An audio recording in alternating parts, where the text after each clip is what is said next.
Bom, a partir do entendimento dessa construção de um radar de tendência, para além de temas específicos que estejam relevantes no seu contexto de atuação, da sua organização, uma outra abordagem que a gente pode construir esses radares é através dessa abordagem chamada A-STEP ou STEEP, por exemplo.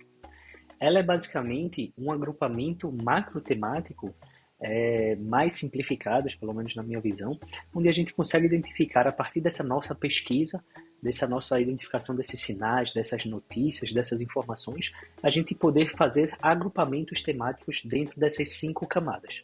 Então, a STEP ela é justamente as iniciais de ambiental, social, tecnológico, econômico e político. Existem outras análises, outras ferramentas ou frameworks que trazem outras camadas de informação. Para além dessas 5, existe também a PESTEL, onde ela também traz uma camada legal e ética, por exemplo. Então, dependendo do contexto que você atue, você também pode inserir outros temas ou outros macro temas para poder fazer a sua pesquisa. Mas pelo menos a STEP é a mínima, pelo menos ao meu ver, onde a gente consegue claramente, a partir de uma análise, da identificação de um sinal, de uma entrevista, de uma informação, de um site, dentro de qual macro tema ele poderia estar inserido. E em geral, quando eu trabalho, quando a gente realiza esse tipo de abordagem, a gente, para além desses macro temas, a gente pode trazer camadas de aproximação ou de entendimento de um contexto específico. Então, por exemplo, se eu estou desenvolvendo um projeto para uma determinada cidade, eu poderia realizar esse mapeamento a partir de 2 camadas de informação, entendendo o contexto global, ou um contexto macro, por exemplo, e também o contexto local. Então, quais são as informações, os sinais que eu percebo tanto a nível global, mas também quais são outros sinais que são hiperlocalizados e eu identifico nesse determinado contexto. Então, essa é uma maneira que, para além dos 5 macrotemas, a gente também consiga refinar as informações, o que pode ser a nível global e o que a gente também identifica a nível local. Então, por exemplo, eu vou trazer aqui alguns macrotemas ou alguns sinais, algumas tendências, na verdade, dentro desses temas para que a gente entenda também quais são as fontes de informação, aonde a gente pode buscar essas informações. Então, por exemplo, quando a gente fala naturalmente do eixo ambiental, principalmente o contexto brasileiro, ele está extremamente fragilizado por conta dos grandes eventos climáticos extremos causados pela mudança climática. E dentro desse tema existe um grande pesquisador chamado Johan Rockström, onde ele realiza há décadas a análise da temperatura a nível global e tentar entender o porquê agora ou nos últimos séculos, nos últimos milênios, é que de fato nós, seres humanos, conseguimos evoluir no planeta Terra. Então, no estudo que o Johan desenvolve, ele traz de que a temperatura da Terra ela acabou se estabilizando há cerca de 11 mil anos atrás. Esse período de estabilidade é hoje conhecido como Holoceno. E é justamente nesse período onde a variação da temperatura acaba se estabilizando em 1 grau, para mais ou para menos, e é justamente nesse contexto em que nós, seres humanos, nos originamos e o mundo moderno acabou sendo desenvolvido como nós conhecemos hoje. E na visão, nessa pesquisa que ele vem acompanhando e desenvolvendo, ele traz de que nós estamos seguindo um rumo que pode nos levar a um mundo com variação de 3 graus em apenas 3 gerações, trazendo uma projeção aqui para os anos 60, daqui a quase 40 anos. Na visão dele e da pesquisa, nós iríamos estar retrocedendo o relógio climático em 5 a 10 milhões de anos em apenas algumas décadas. Como a gente vê o gráfico, o objetivo não é identificar o aumento da temperatura, mas sim a variação da temperatura, de quantos graus ela varia ao longo do ano. Ou seja, em geral, ela variaria no máximo de 1 grau para mais ou para menos, mas cada vez mais a gente percebe essa variação aumentando de maneira exponencial. E naturalmente o resultado é o que nós vemos quase que diariamente, tanto a nível global, principalmente nos últimos anos, onde esses grandes eventos climáticos extremos, eles acabam impactando todo o planeta, em todos os continentes. Desde a questão de grandes incêndios em grandes áreas florestais, onde em 2019, por exemplo, na Austrália, queimaram uma área mais grande que Portugal e Coreia do Sul, por exemplo. Em 2021, essas ondas de incêndio também foram consideradas as mais graves do mundo na Rússia e nos países mediterrâneos, Estados Unidos, né? E a gente percebe que esses eventos climáticos eles vêm impactando cada vez mais tanto o contexto social, cultural, mas também outros fatores que vão sendo desdobrados sem a gente ainda entender os potenciais impactos. Como, por exemplo, em 2023 foi identificado com esse aceleramento climático e por conta da diminuição dessas temperaturas, dessa variação, áreas, principalmente na Rússia asiática, oriental, com esse degelo, existem potenciais vírus que estão sendo acordados, digamos assim, por conta dessas mudanças climáticas. Ou seja, a partir desse derretimento da permafrost, dessa primeira camada de gelo, novas doenças, novos vírus potencialmente poderão ser liberados. Isso já é algo que naturalmente ocorre, porém com essa aceleração, isso pode ser cada vez mais perceptível e cada vez mais impactar o nosso mundo como um todo.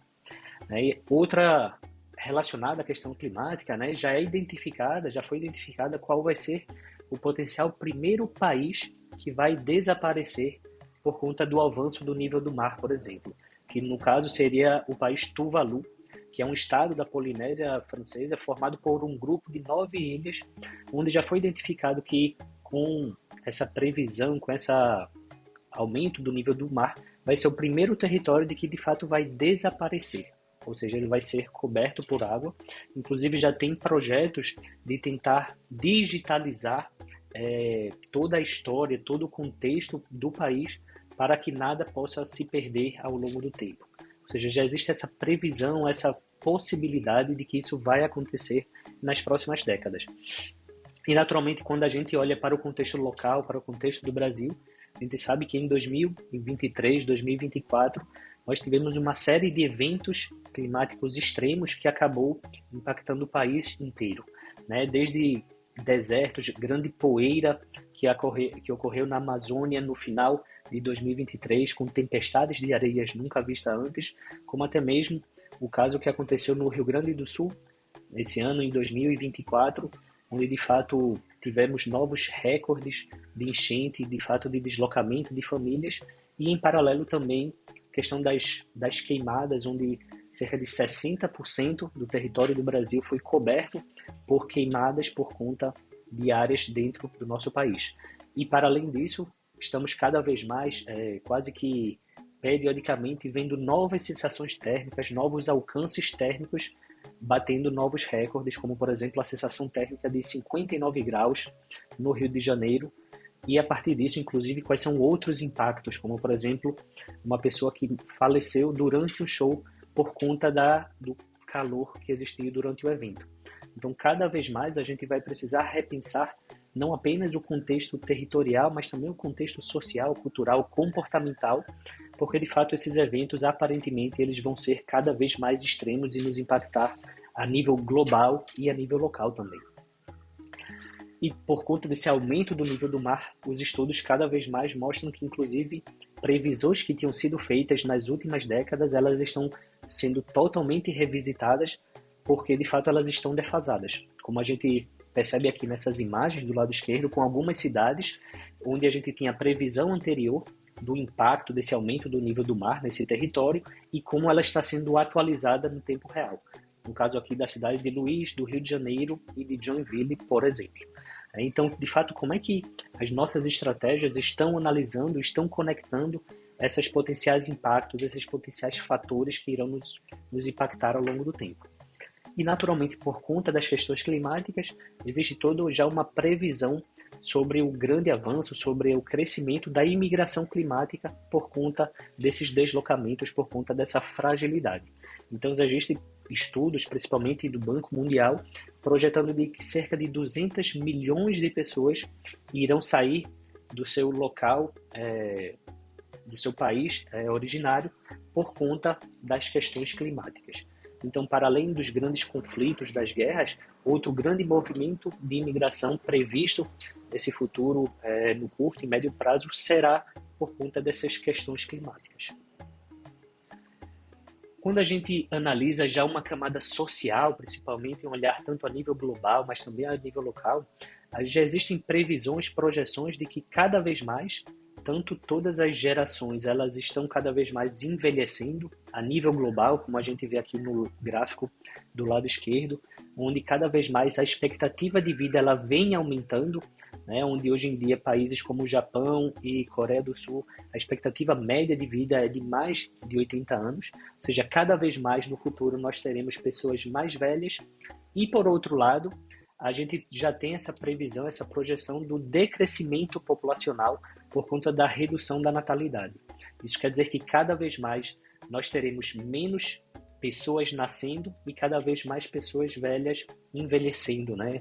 Tanto a nível do Brasil, mas também a nível global. Ou seja, como é que de fato a nossa sociedade ela precisa se preparar nesse longo prazo? Como é que de fato as políticas públicas, os programas, as iniciativas, elas estão trazendo esse olhar de futuro de longo prazo? Para além também desse olhar etário, geracional, a nível global, a gente percebe que ainda assim existe a redução global da pobreza, onde desde as últimas décadas essa projeção ela vem sendo reduzida drasticamente. Então isso também faz com que as pessoas estejam cada vez mais envelhecendo com saúde e com qualidade de vida, novamente trazendo um panorama global. Naturalmente, quando a gente se aprofunda no contexto local, a gente precisa entender essas particularidades e esses dados e indicadores, né, que podem corroborar ou refutar essas projeções. E quando a gente fala desse eixo social, desse eixo global, já existem projeções e estudos mostrando de que no futuro, até 2050 e 2100, os principais países e territórios que irão crescer serão principalmente territórios africanos, a partir dos crescimentos das grandes cidades. Nessas projeções mostram que até 2050, principalmente o continente africano e asiático, ele irá continuar crescendo, e principalmente a partir de 2050, o continente africano vai crescer enquanto o continente asiático ele vai decrescer. E já existe a projeção, os estudos que mostram que em 2100, 80% da população mundial vai viver na Ásia ou na África. Ou seja, as maiores cidades, os maiores centros urbanos estarão localizados nesses continentes. Atualmente, a China e a Índia são os países com maior desenvolvimento, mas já existe projeção dizendo que a Nigéria vai ser aí o principal país, principalmente por ser um país ainda jovem e que continua crescendo ao longo dos anos. Isso mostra que, por um lado, nós teremos esses contextos asiáticos e africanos em crescimento, em paralelo também cada vez mais populações idosas a nível global, onde já existem também estudos mostrando que os idosos vão ser cerca de 30% da população em 2050, e o Brasil vai ocupar o 6º lugar em 2025. Ou seja, hoje no Brasil, pessoas acima de 60 anos representam 12%, e nesse futuro ele vai estar cada vez maior, né? Então, cada vez mais o país do Brasil, né, o nosso território, vai ter cada vez pessoas mais velhas e cada vez mais menos jovens, né, menos criança nascendo. Então, como é que de fato a gente precisa pensar, desenvolver estratégias também com esse olhar inclusivo? Já quando a gente traz o tema de tecnologia, por exemplo, a gente pode analisar a partir da Lei de Moore.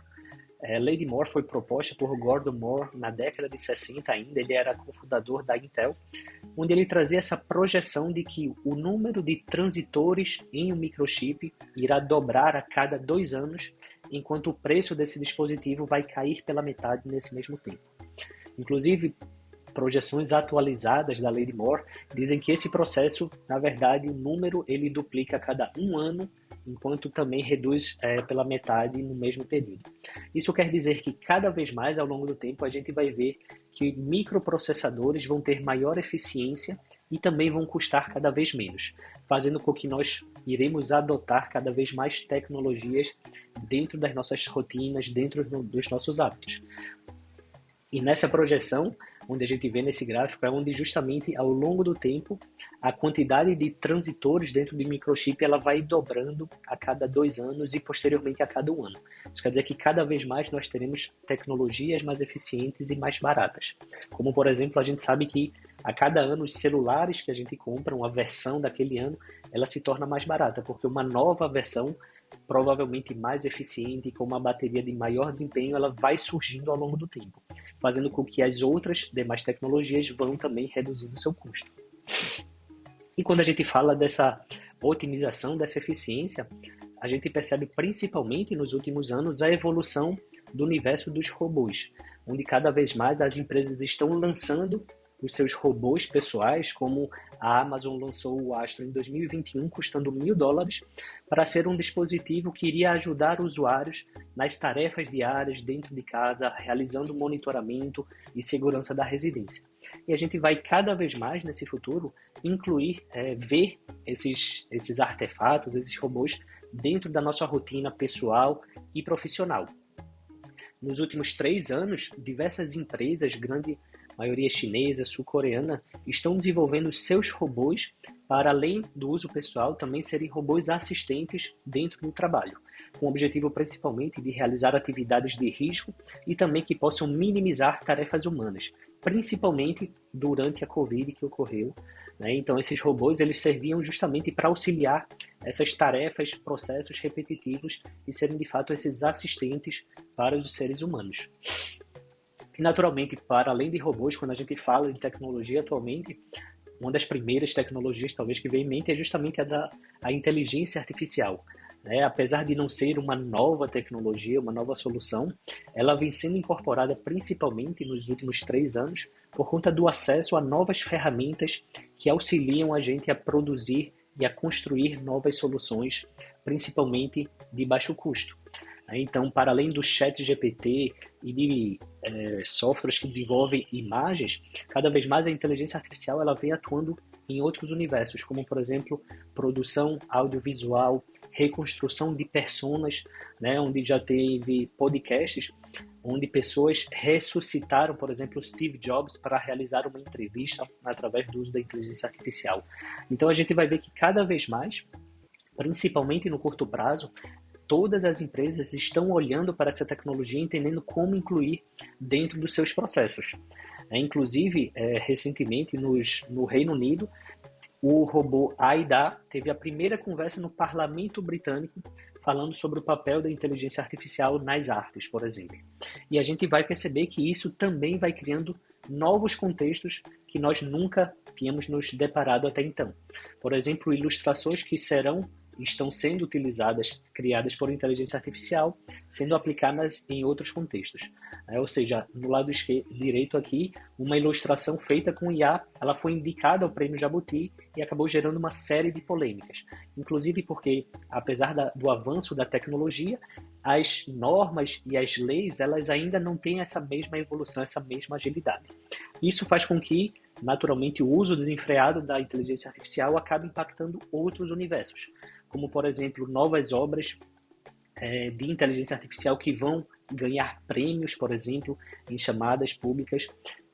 Nesse mês, uma pessoa foi presa porque ela produzia músicas com inteligência artificial e ela fazia que essas músicas fossem consumidas por outros robôs de inteligência artificial criadas por ela. Ou seja, ela colocava as músicas nessas plataformas e depois utilizava esses chatbots para acessar essas músicas. Então, ele, nos últimos anos, inclusive, alcançando cifras milionárias de retorno financeiro, utilizando apenas esse tipo de soluções. E, naturalmente, isso vai acabar impactando várias outras indústrias, como, por exemplo, o uso da inteligência artificial dentro dos filmes, de produções audiovisuais, fazendo com que vários acordos, principalmente articulações entre produtores, atores, né, e todas as pessoas que trabalham na cadeia produtiva audiovisual acabem sendo impactados. Então, por exemplo, já houve uma articulação do Sindicato de Atores de Hollywood para entender como incorporar, mas também sem impactar negativamente no curto prazo esses profissionais. E no final a gente sabe que cada vez mais o uso dessas novas soluções vão criando outras oportunidades, mas também impactando principalmente os setores atuais que ainda não conseguiram adaptar os seus modelos de negócio para incluir essas novas plataformas. Isso também faz com que uma série de discussões éticas e legais acabem surgindo por conta desse uso desenfreado da inteligência artificial, como o próprio documentário Coded Bias, ou seja, vieses nos códigos, onde uma pesquisadora do MIT, ela acabou identificando como é que os algoritmos estavam sendo desenvolvidos e também identificando os grandes vieses, já que esses algoritmos são criados por seres humanos. E nós, naturalmente, seres humanos, temos os nossos vieses naturais. E como é que cada vez mais nós estamos levando os nossos vieses para essas plataformas, para essas novas soluções. E quais são potenciais impactos negativos que isso pode vir a ter, que na verdade já existe dentro da nossa sociedade. E quando a gente fala de uma tecnologia olhando para o longo prazo, muito vem sendo discutido sobre a computação quântica, que é um modelo totalmente diverso do modelo computacional atual, pois ela está baseada nas propriedades da mecânica quântica. Isso faz com que esse equipamento, esse computador, entre aspas, ele consiga realizar uma série de processos que até então seria impossível de serem alcançados. Como, por exemplo, o próprio CEO do Google, Sundar Pichai, o Google é uma das empresas que vem investindo fortemente na computação quântica e ele já tem um protótipo que eles chamam de Sycamore. E segundo o Sundar, em termos práticos, o chip, a que eles chamam de Sycamore, ele realizou uma computação em 200 segundos, o que o supercomputador mais rápido do mundo levaria 10 mil anos a resolver. Ou seja, o esforço de processamento e de análise da computação quântica ela é exponencialmente diferente dos nossos modelos atuais. Por isso que muitas vezes não é sequer considerado computador, e sim uma ferramenta que poderá ser utilizada para realizar sistemas e cálculos extremamente complexos, com projeções que poderia ajudar tanto a desenvolver novos remédios, novas vacinas, como até mesmo explorar questões espaciais. Ou seja, essas são algumas das tecnologias que, quando a gente, dependendo do contexto que a gente atue, fazem sentido a gente entender mais para poder identificar como é que essas soluções poderão impactar a nossa estratégia, a nossa organização. Quando a gente, por exemplo, fala do contexto econômico, muitas vezes a gente discute sobre a questão da blockchain, que é uma dessas tecnologias que vem sendo aplicada principalmente no contexto econômico, através de várias soluções de transição financeira, onde a blockchain elas tem alguns pilares, alguns valores, ou seja, tanto a parte da descentralização, por ela ser um sistema em rede descentralizado, ela acaba criando maior segurança, mas também maior transparência, já que todas as conexões e transições elas ficam registradas. Isso faz com que, inclusive, acordos e tomadas de decisões sejam feitas cada vez mais rápido.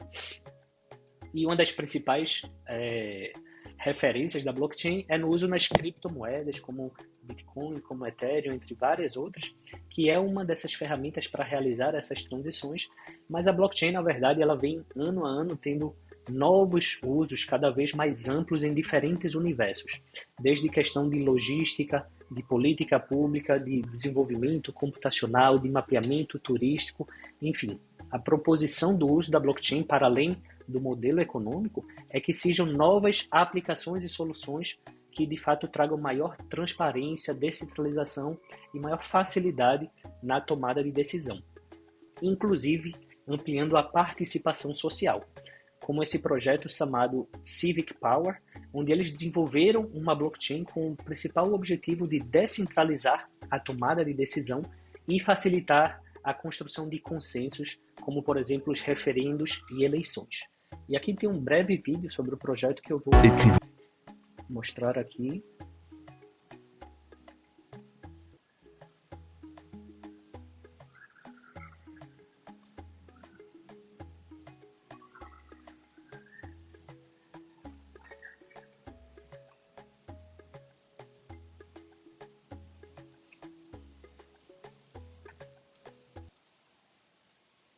L'histoire ensemble. Civic Power introduit le token Power sur les marchés. Bienvenue dans un monde où l'on respecte vos combats, où l'on valorise votre implication et où chaque voix compte.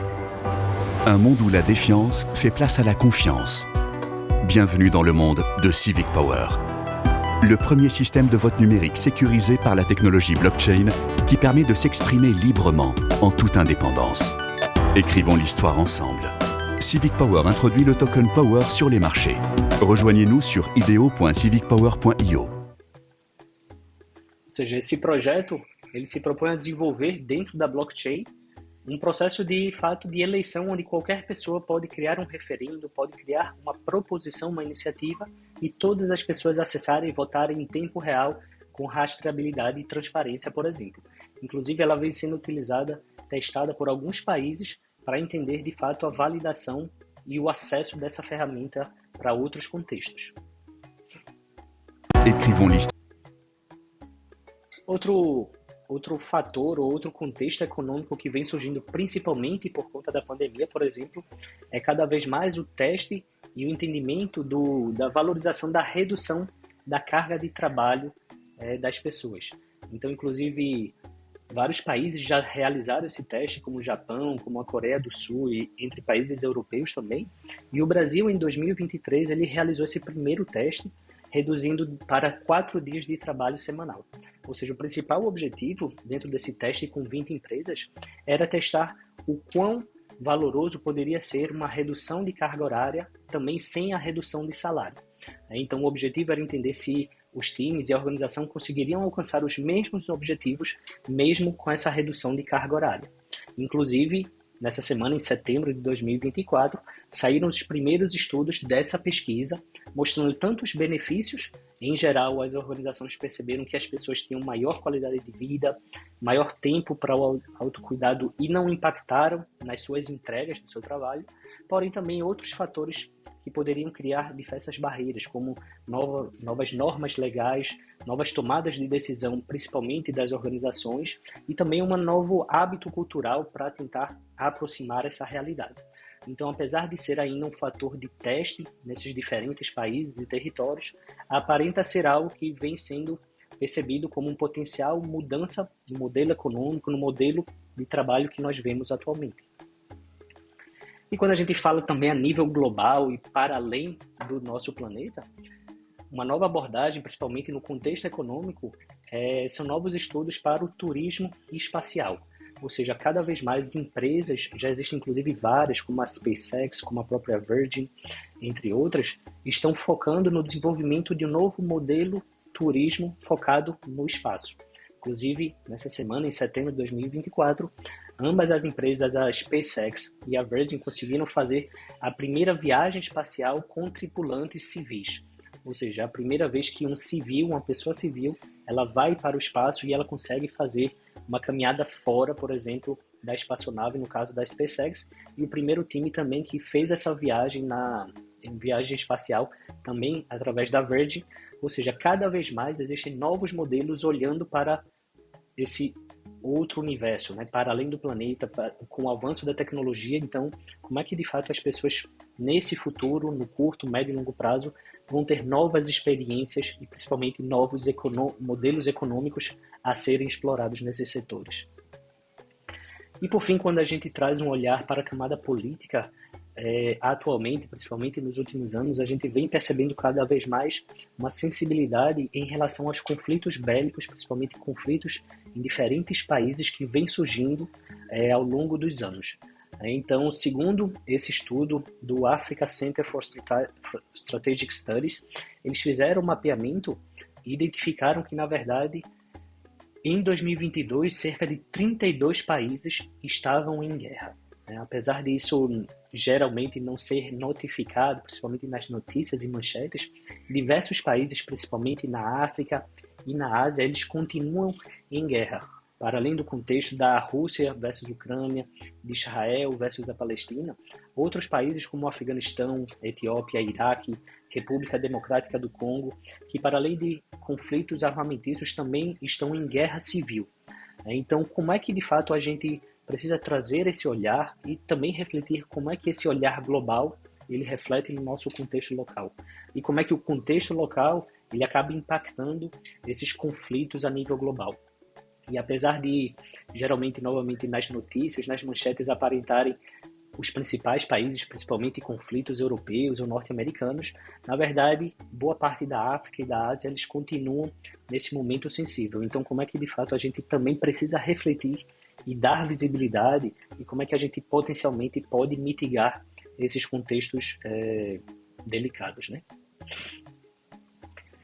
Bom, pessoal, esses são alguns exemplos que eu quis trazer para a gente entender como é que a gente materializa essa pesquisa, como é que a gente identifica esses sinais, essas tendências, porque na prática, quando a gente trabalha dentro de uma organização, dentro de um time, dentro de um determinado governo, a gente pode criar o nosso próprio radar, né, utilizando como referência esse modelo ASTEP. Aqui do lado direito são algumas dinâmicas feitas com essas organizações e empresas a partir dessa pesquisa, quando a gente identifica esses sinais, o que é um sinal fraco, o que é uma tendência, o que é uma mega tendência, e a gente acaba criando esse nosso radar, populando com essas informações atualizadas. Ou seja, ao meu ver, quando a gente faz essas pesquisas, nesses 5 eixos, apesar deles terem o seu mesmo peso, digamos assim, eles trazerem essas camadas, na minha visão, a gente precisa também trazer uma intencionalidade nessa nossa pesquisa. A gente precisa, de fato, entender quais são os fatores que vão impactar a minha visão.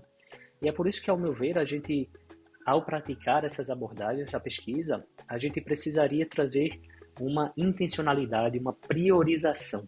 O que, ao meu ver, a gente precisa trazer um olhar principalmente ambiental e social, ou seja, como é que o contexto ambiental ele é fundamental para a nossa sobrevivência, nós seres humanos no planeta Terra. Então, quais são, de fato, essas mudanças que a gente precisa identificar a nível ambiental?